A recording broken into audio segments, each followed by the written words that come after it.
बिहार, जहां जब तक रहेगा समोसे में आलू तब तक रहेगा बिहार में लालू। दूसरे ही पल बिहार में बहार है, नीतीश कुमार है। जहां मोदी के हनुमान चिराग पासवान है,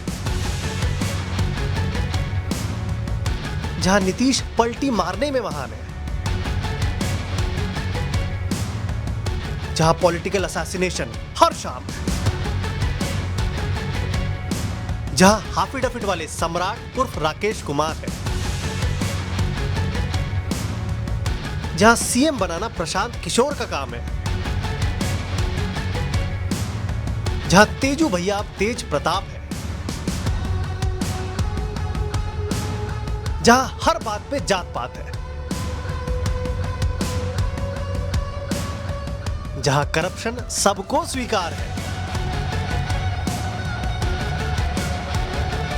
अरे भैया ये बिहार है। तो ये है full story of Bihar politics part 2।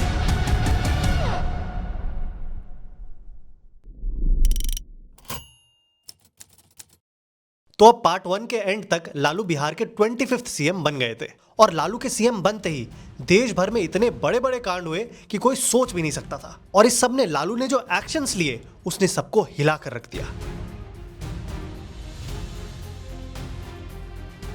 Lalu के सीएम बनने के थोड़े ही दिन बाद वीपी सिंह ने मंडल कमीशन की रिकमेंडेशंस को इंप्लीमेंट कर दिया। अब ये मंडल कमीशन था क्या और इसकी रिकमेंडेशंस क्या थी और इससे हुआ क्या, ये अपने आप में बहुत बड़ा टॉपिक है जो किसी और वीडियो में डिटेल में बताऊंगा। फिलहाल के लिए ये समझ लो कि देश में उस समय तक सरकारी एजुकेशनल इंस्टीट्यूशंस और जॉब्स में एससी और एसटी बस यही रिजर्वेशंस होते थे। लेकिन मंडल लागू होने के बाद ओबीसी यानी अदर बैकवर्ड कास्ट यानी वो पिछड़ी जातियां जो एससी और एसटी में नहीं आती थी, उन्हें सारी सरकारी इंस्टीट्यूशंस और जॉब्स में 27% का रिजर्वेशन दे दिया गया। इससे देश भर में अपर कास्ट यानी जनरल कैटेगरी वालों में गुस्सा भड़क उठा।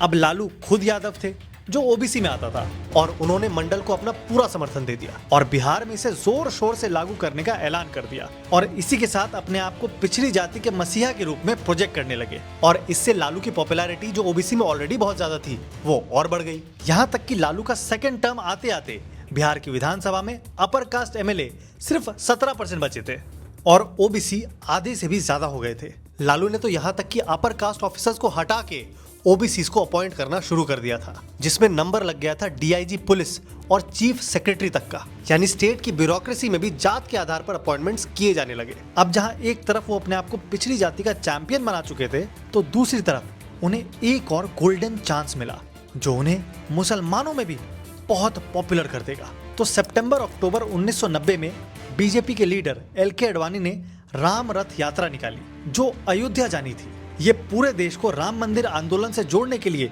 किया जा रहा था।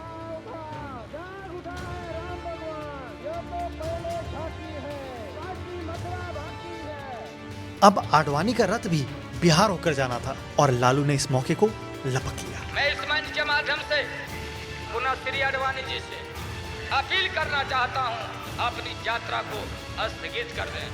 और आडवाणी का रथ रोक दिया। 23 अक्टूबर 1990 को लालू ने अडवाणी को समस्तीपुर में अरेस्ट करवा दिया। लालू रातों रात मुसलमानों के हीरो बन गए, वो भी सिर्फ बिहार नहीं पूरे देश में। अब जब 1992 में बाबरी मस्जिद गिराया गया, लालू के राज में बिहार रिलेटिवली शांत रहा। कुछ छुटपुट घटनाएं हुई लेकिन कोई मास राइट नहीं हुआ।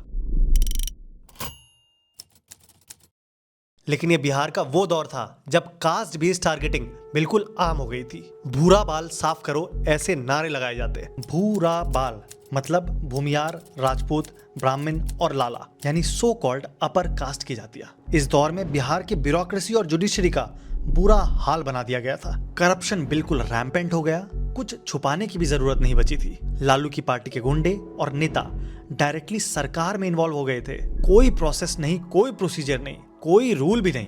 वहां दूसरी तरफ लालू अपनी मस्ती में रहते, धोती और गंजी में निकल जाते, कुर्ता फाड़ होली खेलते। उनका क्रूड ह्यूमर गरीब जनता में बहुत चलता। लेकिन दूसरी तरफ नीतीश कुमार भी ये सब देख रहे थे और इन तरीकों की वजह से वो लालू से दूर होते चले गए। 1993 आते आते लालू बिहार के सबसे बड़े नेता थे, इस बात से कोई इनकार नहीं कर सकता था।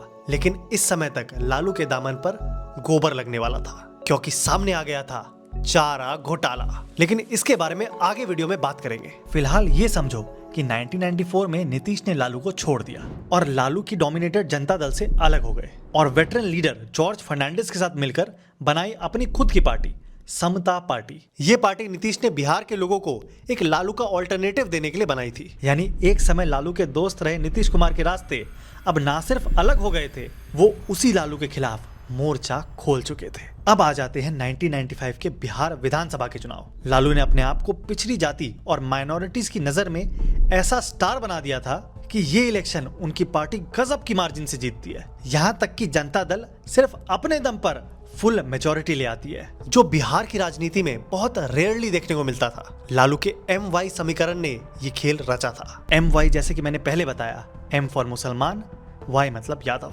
कुछ एस्टिमेट्स के हिसाब से लगभग 68% यादव और आधे से ज्यादा मुसलमानों ने लालू को वोट दिया था। अब ये इलेक्शन नीतीश की समता पार्टी भी लड़ रही थी। वो अपने आप को असली JP लोहिया का उत्तराधिकारी के तौर पर दिखा रहे थे और ये भी कि लालू की जनता दल करप्ट है और सिर्फ एक आदमी लालू के भरोसे टिकी हुई है। लेकिन हुआ क्या?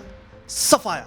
नीतीश की समता पार्टी के आए 324 में से सिर्फ 7 सीट, दूसरी तरफ लालू के आए 167 और इसी के साथ लालू ने अपना लोहा बिहार की राजनीति में साबित कर दिया था।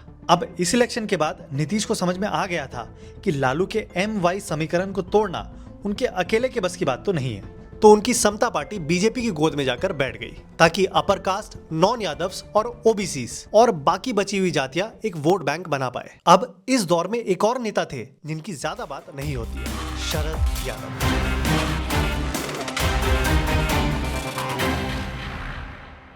ये जनता दल के बड़े लीडर थे और लालू के राज में उनके साथ स्टेट पॉलिटिक्स में पार्टी में थे। लेकिन देश के PM रहे VP सिंह के रिटायरमेंट के बाद वो जनता दल को नेशनली मैनेज करने के लिए दिल्ली चले गए और 1997 तक जनता दल में ही रहे। एक और सीनियर नेता रामविलास पासवान भी 1995 तक जनता दल में ही रहे। मैंने रामविलास पासवान पर भी एक डिटेल्ड वीडियो बनाई है, लिंक मैं डिस्क्रिप्शन में डाल दूंगा, वो जाके देख लेना। और नीतीश, जॉर्ज और बीजेपी के सुशील मोदी ने मिलकर लालू की वो नस दबाई जो सबसे कमजोर थी, चारा घोटाला वाली। बाय द वे गाइस, एक quick tip for all the traders and investors जो मेरे कंटेंट को रेगुलरली फॉलो करते हैं। मैं पर्सनली बिलीव करता हूँ कि ट्रेडिंग में सबसे इंपॉर्टेंट चीज होती है ट्रांसपेरेंसी, और ऑनेस्टली ब्रोकर्स में हिडन चार्जेस देख देख के मैं पर्सनली तो थक गया हूँ। तभी मुझे मिला शून्य, एक ऐसा प्लेटफॉर्म जहाँ ऑनेस्ट प्राइसिंग मिलती है। यहाँ F&O और इंट्राडे ऑर्डर्स के लिए बस 5 रुपए पर एग्जीक्यूटेड ऑर्डर लगता है और लॉन्ग टर्म इन्वेस्टमेंट के लिए भी ब्रोकरेज 0 है। सबसे अच्छा पार्ट, ये सेबी रजिस्टर्ड है और ऐप में ट्रेडिंग व्यू चार्ट्स और advance order tools already integrated है। मतलब एक ही जगह एनालिसिस, ट्रेडिंग और इन्वेस्टमेंट सब हो जाता है। कोई फ्लैशी प्रॉमिसेस नहीं, कोई फेक रिटर्न्स नहीं, सिर्फ क्लियर प्राइसिंग और सॉलिड टूल्स। अगर आप भी ट्रेडिंग स्टार्ट कर रहे हो या अपने एग्जिस्टिंग ब्रोकर का लोड कम करना चाहते हो तो एक बार चेक करो शून्य ऐप, लिंक डिस्क्रिप्शन में दिया है and yes, it's free to download. अब चलिए फिर से हमारी कहानी पर लौटते हैं। तो अब तक हमने बार बार कहा कि लालू पर चारा घोटाले को लेके CM बनने के कुछ साल बाद से ही इल्जाम लगने लगे थे, लेकिन किसी भी सिटिंग CM पर चार्जेस प्रूफ करना बहुत डिफिकल्ट होता है, इसीलिए कई सालों तक चीजें फट कर सामने नहीं आई। लेकिन अब हमारी कहानी में चारा घोटाला ही आने वाली बिहार की राजनीति को डिक्टेट करने वाला है, इसीलिए इसे अच्छे से समझना बहुत जरूरी हो जाता है। तो बिहार में एक एनिमल हस्बेंड्री डिपार्टमेंट यानी पशुपालन विभाग था कि अभी भी हो गई। इस विभाग के ब्रांचेस पूरे स्टेट में फैले हुए हैं और इसका काम है उस एरिया की गाय, भैंस, बकरी वगैरह का इलाज करना, वेटनरी हॉस्पिटल्स के थ्रू जानवरों की दवाइयां प्रोवाइड करना, वैक्सीनेशन करवाना, पोल्ट्री फार्मिंग को एनकरेज करना वगैरह। अब घोटाला क्या था? सिंपल वर्ड्स में बताऊं तो किसी भी डिपार्टमेंट को सरकार से पैसे लेने के लिए बिल देना पड़ता है कि हमारा यहाँ इतना खर्चा होगा और उसका ये एस्टिमेट है, जिसके बाद सरकार बिल्स को वेरीफाई करती है, पैसे अलॉट करती है और फिर पैसे वेंडर को दे दिए जाते हैं। स्कैम बिल्कुल सिंपल था। मान लो 100 रुपए की दवाई चाहिए, ऐसा मिनिस्ट्री को बोला गया, उसने 100 रुपए अलॉट कर दिए। अब किसी फर्जी वेंडर से डिपार्टमेंट के ऑफिसर ने सेटिंग कर ली और 100 रुपए उसके पास भिजवा दिए, लेकिन माल या तो 50 रुपए का लिया या फिर लिया ही नहीं और वो पैसे वेंडर और बाबू मिलकर खा गए। अब बस समझ लो 100 रुपए नहीं 1000 करोड़ का अमाउंट है और इसमें बाबू के साथ साथ पैसा सबको बटेगा। मंत्री का रिश्तेदार, उसके ऊपर वाला अधिकारी सब मिल बांट कर खाएंगे। अब आ जाओ इसके थोड़े डिटेल्स पर। तो ज्यादातर लोगों को लगता है कि ये घोटाला लालू के राज में शुरू हुआ था, लेकिन ये उससे बहुत पहले से चल रहा था। जब कांग्रेस की सरकार थी और जगन्नाथ मिश्रा बिहार के सीएम थे, लालू उस समय एक यंग एमएलए हुआ करते थे और पटना वेटरनरी कॉलेज कैंपस में ही रहते थे। वो स्कूल और कॉलेज के दिनों से ही यहाँ अपने भाइयों के साथ रहते थे। उनके मामा की कोई सेटिंग थी, इसलिए तो यहाँ रहने की वजह से लालू को इस सारे गड़बड़ झाले के बारे में पता था। अब इसी कैंपस में एक और आदमी रहता था, नाम था R.K. राणा। यह आदमी पहले किसी दवाई की कंपनी में मेडिकल रिप्रेजेंटेटिव यानी MR हुआ करता था, लेकिन किसी कारण से इसकी नौकरी चली गई थी। अब राणा ने डॉक्टर की डिग्री ले ली, कहा और कैसे वो सब मेरे से मत पूछना, और वेटरनरी डॉक्टर बन गया, यानी जानवरों का डॉक्टर। बिहार सरकार के एनिमल हस्बेंड्री डिपार्टमेंट में नौकरी भी लग गई। अब लालू और राणा दोस्त बन जाते हैं। अब राणा लालू को एनिमल हस्बेंड्री डिपार्टमेंट के ऑफिशियल से इंट्रोड्यूस भी करवाता है। अब ये डिपार्टमेंट काफी समय से फेक बिल बनाकर पैसे फंड से निकाल रहा था। अब जगन्नाथ मिश्रा के दौर में ये स्कैम किसी के नजर में नहीं आया। उसका पहला कारण तो ये कि उसका स्केल उतना बड़ा नहीं था और काम बहुत शांति से हो रहा था, क्योंकि सबको अपना हिस्सा मिल रहा था, चपरासी से लेके राज्य के मुख्यमंत्री तक। और लालू ऑपोजिशन में रहते हुए, यानी एक एमएलए रहते हुए ही इस स्कैम का हिस्सा बन चुके थे और सीएम जगन्नाथ मिश्रा और लालू मिलकर काम करने लगे। एक और बहुत शॉकिंग चीज सामने आई। याद है मैंने पिछले पार्ट में बताया था कि कैसे लालू जनता दल में सीएम बने थे। असल में उन्होंने कई वोट खरीदे भी थे और उसके पैसे भी इसी चारा घोटाले से आए थे। राणा और एक अधिकारी ने डायरेक्टली लालू के हाथों में 2 थैले दिए जिसमें 5 लाख रुपए भरे हुए थे। और जब लालू सीएम बन गए तो उसके बाद animal husbandry department CM department कहलाने लगा, जबकि ये डिपार्टमेंट सीएम के अंडर आता भी नहीं था। अब आते हैं मामला फटा कैसे, लाइमलाइट में कैसे आया। तो 1993 में बिहार में मनी क्राइसिस हो गया, मतलब सरकारी कर्मचारियों को देने के लिए सरकार के पास पैसे ही नहीं थे। अब ऐसा कैसे हो सकता है? सेंटर से तो भर भर के बजट आ रहा था, तो आखिर पैसा गया कहां? तो ये जांच करने के लिए सीएजी के प्रेशर में दिल्ली से फाइनेंस कमिश्नर वीएस दुबे को बिहार भेजा जाता है, जो अपना इन्वेस्टिगेशन शुरू कर देते हैं। अब क्राइसिस को देखते हुए बिहार सरकार सारे डिपार्टमेंट का कैश विड्रॉल बंद कर देती है, सिवाय एक डिपार्टमेंट के। कौन सा? Animal husbandry.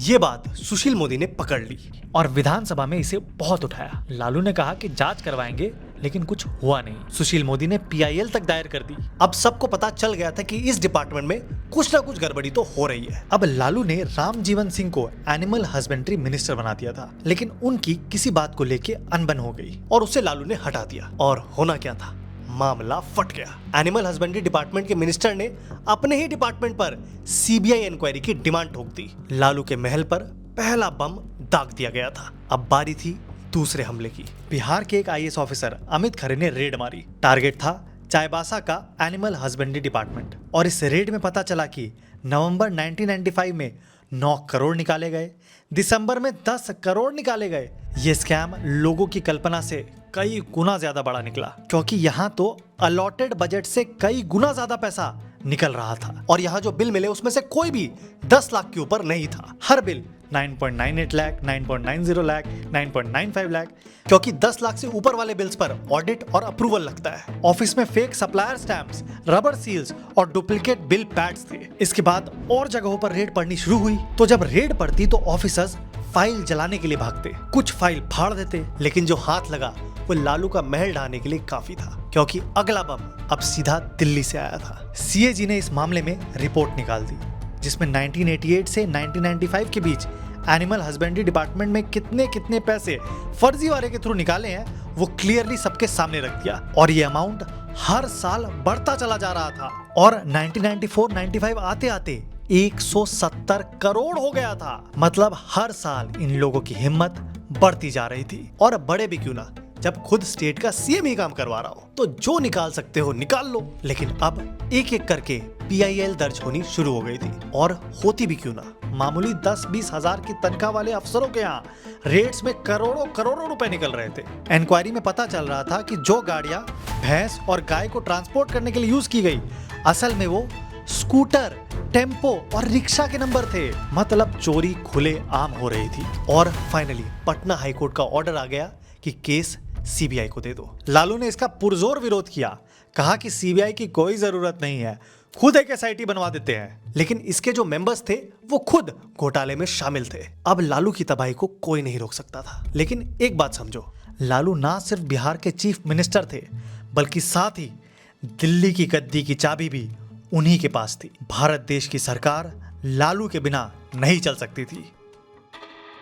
अब इसी बीच आ गए 1996 के लोकसभा चुनाव। इस चुनाव तक लालू ने देश के प्रधानमंत्री बनने का सपना देख लिया था, लेकिन इन चारा घोटाले के गोबर के धब्बों ने ये मौका खराब कर दिया। लालू ने कैंपेनिंग के दौरान बोला कि ये राइट विंग की चाल है उन्हें फंसाने के लिए, लेकिन इमेज खराब हो चुकी थी। लालू ने बिहार में 22 लोकसभा सीट जीती, सेंटर में यूनाइटेड फ्रंट की ही सरकार बनी और ये सरकार भी लालू के बिना नहीं चल सकती थी। अब इस सरकार के पीएम बने HD देवेगौड़ा, जिसे लालू ने सपोर्ट किया। लेकिन जब ये चारा घोटाले वाला केस सीबीआई के पास चला गया तो लालू ने तब के देश के प्रधानमंत्री HD देवेगौड़ा को फोन करके बोला कि आप ये इन्वेस्टिगेशन करवा के बहुत गलत कर रहे हैं। देवेगौड़ा ने क्लियरली बोला कि उनके हाथ में कुछ नहीं है, सीबीआई कर रही है इन्वेस्टिगेशन। अब लेकिन मैं नहीं मानता कि देवेगौड़ा कुछ नहीं कर सकते थे, आखिर थे तो देश के प्रधानमंत्री। मेरे हिसाब से वो लालू को चेक में रखना चाहते थे, लेकिन खैर ये मेरा मानना है, कोई प्रूफ नहीं है इसका। अब कुछ टाइम बाद ही देवेगौड़ा की सरकार गिर जाती है और नया पीएम बनना था, तो इस बार IK गुजराल को पीएम बनाया जाता है। लेकिन गुजराल ही क्यों? क्योंकि गुजराल लालू के खास आदमी थे, या यूं बोलो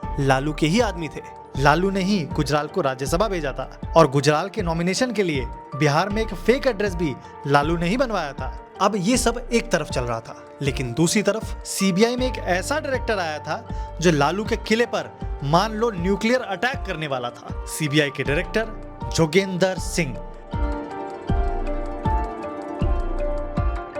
जोगेंद्र सिंह टीवी पर आते हैं और कहते हैं सीबीआई के पास बिहार के मुख्यमंत्री लालू यादव के खिलाफ इतने सबूत जमा हो गए हैं कि वो चार्जशीट दायर कर सकते हैं। इसके तुरंत बाद लालू देश के पीएम IK गुजराल को फोन करते हैं। अब आप खुद सोच के देखो, आप अपने जानने वाले को या अपने किसी आदमी को देश का प्रधानमंत्री बना दो तो आपको तो लगेगा ना अब आपको कोई छू नहीं सकता है, लेकिन गुजराल भी कहते हैं कि वो कुछ नहीं कर सकते हैं। मामला उनके हाथ से निकल चुका है और 17 जून 1997 को बिहार के गवर्नर सीबीआई को चार्जशीट फाइल करने की परमिशन दे देते हैं। इस स्कैम का टोटल एस्टिमेटेड अमाउंट निकल कर आता है 950 करोड़ रुपए। लेकिन इसके बाद लालू वो करते हैं जो किसी ने सपने में भी नहीं सोचा था।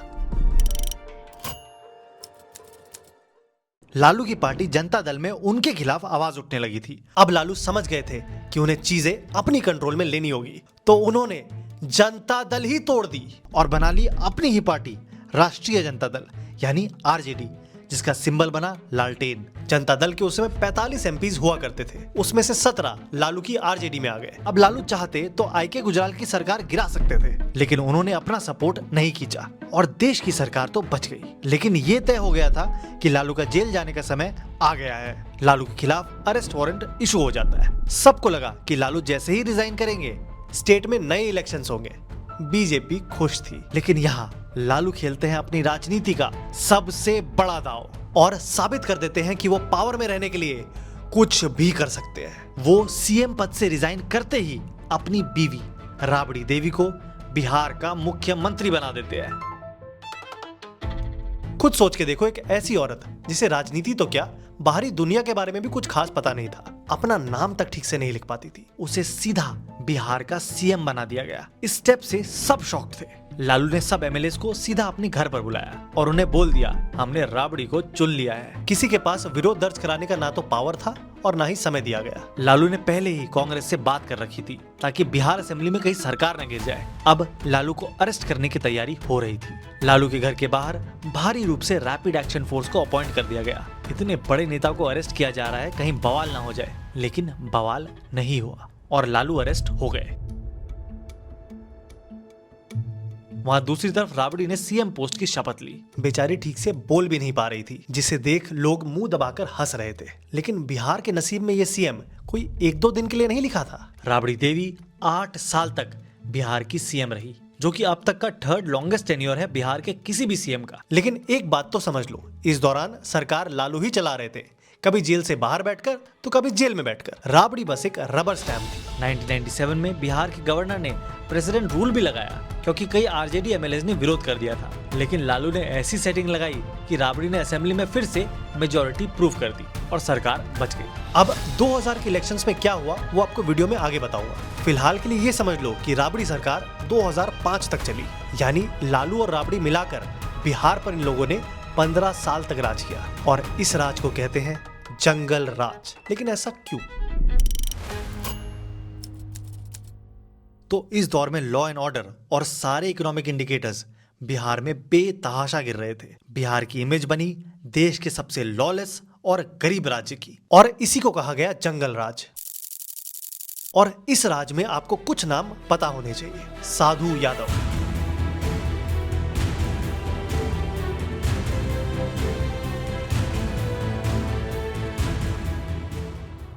राबड़ी के भाई यानी लालू के साले शहाबुद्दीन,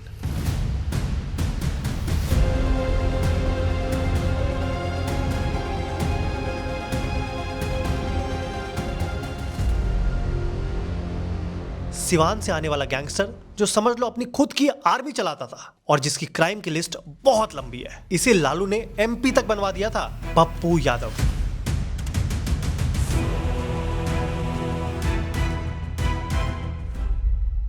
सर तो आज भी एमपी है। आपसे ज्यादा न 6ठा बार सांसद हूँ, आप हमको सिखाइएगा।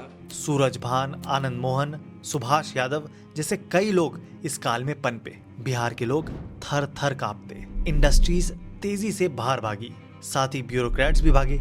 सब अपनी और अपने बच्चों की जान बचाने के लिए भाग रहे थे। अब यहाँ हो क्या रहा था उसके थोड़े डिटेल्स बता देता हूँ। जैसे सबसे पहले समझो किडनैपिंग्स के बारे में। इस दौर में किडनैपिंग एक ऑर्गेनाइज्ड इंडस्ट्री बन गई। किसी को भी कभी भी उठवा लिया जाता, उनसे पैसों की डिमांड की जाती और ये नेगोशिएशन कई केसेस में तो समझ लो सीएम हाउस में होते। इन किडनैपिंग्स का मेन टारगेट बनते बिजनेसमैन और प्रोफेशनल्स। इस दौर में कोई भी सेफ नहीं था, कोई भी नहीं। जैसे डीएम जी कृष्णैया, इन्हें पहले आपको जिन गैंगस्टर्स का नाम बताया उनमें से एक ने खुले आम भीड़ ले जाकर मार दिया था। सोच के देखो, डीएम को मार दिया। बाकी पब्लिक का तो क्या होता होगा आप खुद सोच लेना। आईआईटी ग्रेजुएट सत्येंद्र दुबे जो एनएचएआई में इंजीनियर थे, उसे भी बिहार के गया में करप्शन एक्सपोज करने की वजह से मार दिया गया। शिल्पी और गौतम हत्याकांड, जिसके बारे में यहाँ बताऊंगा तो गड़बड़ हो जाएगी। इस स्टोरी की मैंने एक रील बनाई है जो इंस्टाग्राम पे अपलोडेड है, उसका लिंक भी मैं डिस्क्रिप्शन में डाल दूंगा। चंपा बिस्वास जो एक आईएएस ऑफिसर बीबी बिस्वास की वाइफ थी, उसे आरजेडी नेता के एक बेटे और उसके दोस्तों ने मल्टीपल टाइम किया, वो भी एक बहुत लंबे समय तक। सोच के देखो, एक आईएएस की वाइफ और कोई रिपोर्ट नहीं लिखी गई। ये था लालू का जंगल राज। ऐसी और भी बहुत सी कहानियां हैं जो अगर मैं सुनाने बैठूंगा तो 2-3 घंटे तो यूं ही निकल जाएंगे, लेकिन वो किसी और दिन करेंगे। फिलहाल के लिए ये समझ लो कि इतना सब होने के बावजूद लालू 1990 से लेकर 2005 तक सत्ता में बने रहे और आज भी बिहार की राजनीति में इतने रेलेवेंट है। अब क्राइम के नंबर्स इस दौर में कैसे रिपोर्ट हुए होंगे आपको पता होगा, लेकिन इकोनॉमी का क्या हाल था? 1990 से लेकर 2000 के बीच पर कैपिटा इनकम जो पूरे देश में बढ़ रही थी, बिहार में गिर गई। 1999 के एक सर्वे के हिसाब से बिहार को वर्स्ट स्टेट फॉर इन्वेस्टमेंट का टैग दिया गया। लालू लेकिन ये सब देखकर हिले तक नहीं। लेकिन उनके राजनीतिक किले में 1999 आते आते दरारें पड़नी शुरू हो गई थी। 1999 के लोकसभा इलेक्शंस में आरजेडी की सीट्स घटी, यहाँ तक कि खुद लालू अपनी सीट मधेपुरा से हार गए। उस सीट से जीते थे जनता दल के शरद यादव और बीजेपी की लीडरशिप में एनडीए ने काफी अच्छा परफॉर्म किया था। लेकिन बिहार के इतिहास में एक बड़ा काम होने वाला था। तो झारखंड बिहार से अलग होने के लिए एक लंबे समय से संघर्ष कर रहा था। लालू इनिशियली इस चीज के बिल्कुल खिलाफ थे और कहा था झारखंड मेरे जीते जी तो बनने नहीं दूंगा। 1993 में झारखंड ऑटोनोमस काउंसिल को भी लालू ने बनने नहीं दिया था, लेकिन 1999 तक सेंटर में बीजेपी की लीडरशिप में एनडीए सत्ता में आ गई थी और लालू को समझ आ गया था कि वो झारखंड को बिहार से अलग होने से नहीं रोक सकते और अपनी इमेज एंटी ट्राइबल ना हो जाए, उस चक्कर में इसे ज्यादा विरोध नहीं दिया। और फाइनली अटल बिहारी वाजपेयी की सरकार ने पार्लियामेंट में बिहार रीऑर्गेनाइजेशन एक्ट 2000 पास कर दिया और आरजेडी ने भी झारखंड बिल को बिहार विधानसभा में मंजूरी दे दी और इसी के साथ बिहार से झारखंड हमेशा के लिए अलग हो गया। अब लालू के समर्थक बोलते हैं कि लालू चाहते तो दंगे भड़कवा देते और झारखंड का बंटवारा इतनी आसानी से तो नहीं होने देते, यानी उसे पीसफुली अलग करने का क्रेडिट लालू को जाता है। लेकिन पॉलिटिकल एनालिस्ट के हिसाब से ये लालू की बहुत बड़ी राजनीतिक हार थी और ये बंटवारा बिहार के लिए फाइनेंशियली भी बहुत बुरा साबित हुआ। बिहार के ज्यादातर कोल, स्टील, मिनरल्स के डिपॉजिट्स और इनसे जुड़ी सारी इंडस्ट्रीज झारखंड में चली गई और बिहार के हिस्से कुछ खास नहीं आया। लेकिन बिहार में एक नेता के चमकने का समय आ गया था। अब जहां एक तरफ लालू का जंगल राज अपनी हदें पार कर रहा था, वहां दूसरी तरफ नीतीश कुमार राजनीति में नए नए एक्सपेरिमेंट कर रहे थे। और फाइनली जब उन्होंने 1998 में बीजेपी के साथ अलायंस किया तो सारी एंटी लालू वोट्स कंसोलिडेट हो गई और लोकसभा में 12 सीट्स जीती। लेकिन अभी भी वो जो ओरिजिनल जनता दल थी वो शरद यादव की लीडरशिप में अलग से ऑपरेट कर रही थी और उससे नीतीश को नुकसान हो रहा था। मतलब एक बार रिवीजन कर लो, मेन पार्टी थी जनता दल जिसमें थे लालू, नीतीश और शरद यादव। अब सबसे पहले नीतीश इससे अलग हुए और बनाई अपनी समता पार्टी, और फिर लालू अलग हुए और बनाई आरजेडी, और शरद यादव इसी ओरिजिनल जनता दल में रह गए। अब 1998 से 2004 के बीच नीतीश ने सेंट्रल गवर्नमेंट में काफी इंपॉर्टेंट रोल्स प्ले किए थे, क्योंकि उस समय सेंटर में बीजेपी लेड एनडीए की सरकार थी जिसका नीतीश भी हिस्सा थे। तो 1998 से 99 के बीच वो रेलवे मिनिस्टर रहे। लेकिन गैसल में एक ट्रेन हादसा हो जाता है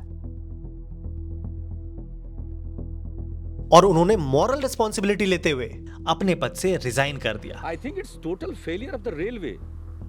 That's why I have accepted the responsibility.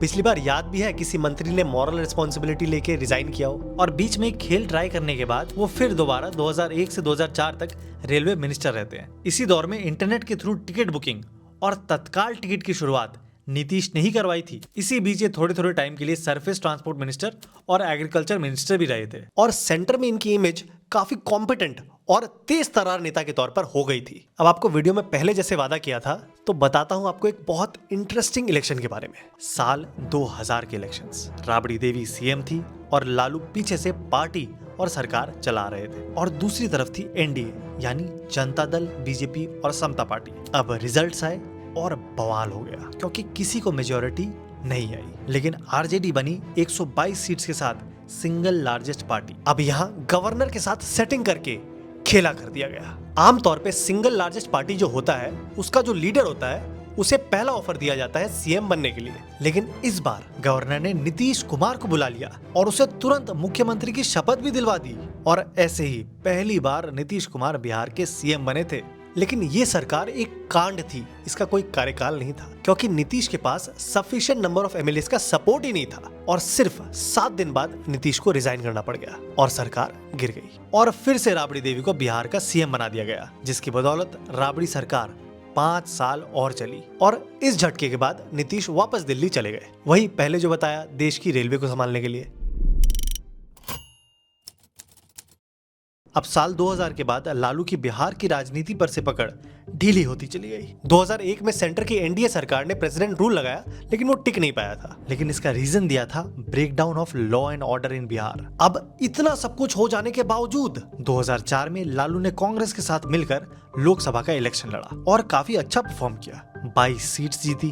Lalu खुद दिल्ली आ गए और यूपीए सरकार में रेलवे मिनिस्टर बन गए, ठीक अपने काउंटर पार्ट नीतीश की तरह। वहां दूसरी तरफ नीतीश का वो जनता दल वाला प्रॉब्लम सॉल्व हो गया क्योंकि उनकी समता पार्टी और ओरिजिनल जनता दल एक हो गई और बनाई जनता दल यूनाइटेड यानी आज की जेडीयू। यानी लालू के MY समीकरण के खिलाफ फाइनली एकजुट होकर लड़ने को तैयार हो गई थी जेडीयू और बीजेपी। और आते हैं बिहार के one of the most historic election 2005 के चुनाव। इस इलेक्शन में लालू के जंगल राज का खूब प्रचार किया गया ऑपोजिशन की तरफ से, लेकिन नीतीश कुमार का कैंपेन चला सुशासन पर यानी सड़क, बिजली, पानी, एजुकेशन और लॉ एंड ऑर्डर के मुद्दों पर। ये एक बहुत बड़ा कॉन्ट्रास्ट था क्योंकि दूसरी तरफ लालू अपने एकदम देसी तरीके से इलेक्शन लड़ रहे थे और नीतीश ने नॉन यादव्स, ओबीसीज, ईबीसीज, महादलित्स और एक ग्रुप जो लालू से बिल्कुल छूट गया था उसे पकड़ा, विमेन, महिलाएं।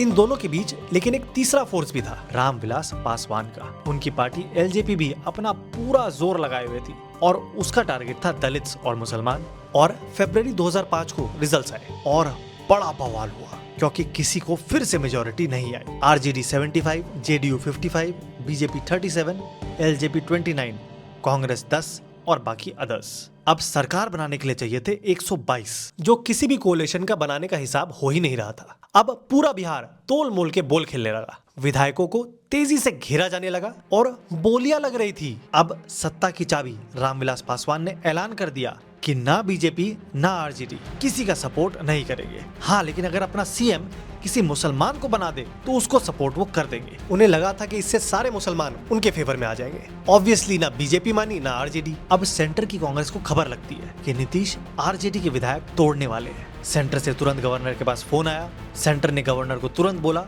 इलेक्शन डिसॉल्व कर दो और इलेक्शंस के रिजल्ट्स को रद्द कर दिया गया। यानी इतना बवाल हुआ और रिजल्ट कुछ भी नहीं। अब होना क्या था, फिर से इलेक्शन लड़ो। अच्छा हाँ, इस इलेक्शन में तो एक बात बताने ही भूल गया मैं, नीतीश कुमार बीजेपी के एलाई थे और 2002 के गुजरात दंगे हो चुके थे, तो नीतीश की इमेज पर सवाल उठ रहे थे कि ऐसी कम्युनल पार्टी के साथ आप क्यों जुड़े हैं। लेकिन नीतीश ने अपने आप को तब के गुजरात के सीएम नरेंद्र मोदी और इस पूरे मुद्दे से दूर रखा और ये भी बोल दिया कि मोदी बिहार प्रचार के लिए नहीं आने चाहिए। नीतीश का ये भी मानना था कि वाजपेयी के 2004 के इलेक्शन हारने के पीछे मोदी का बहुत बड़ा हाथ था। लेकिन खैर जो भी हो, आ गए नए इलेक्शन के रिजल्ट्स और इस रिजल्ट में एक चीज तुरंत क्लियर हो गई, मामला पलट चुका था।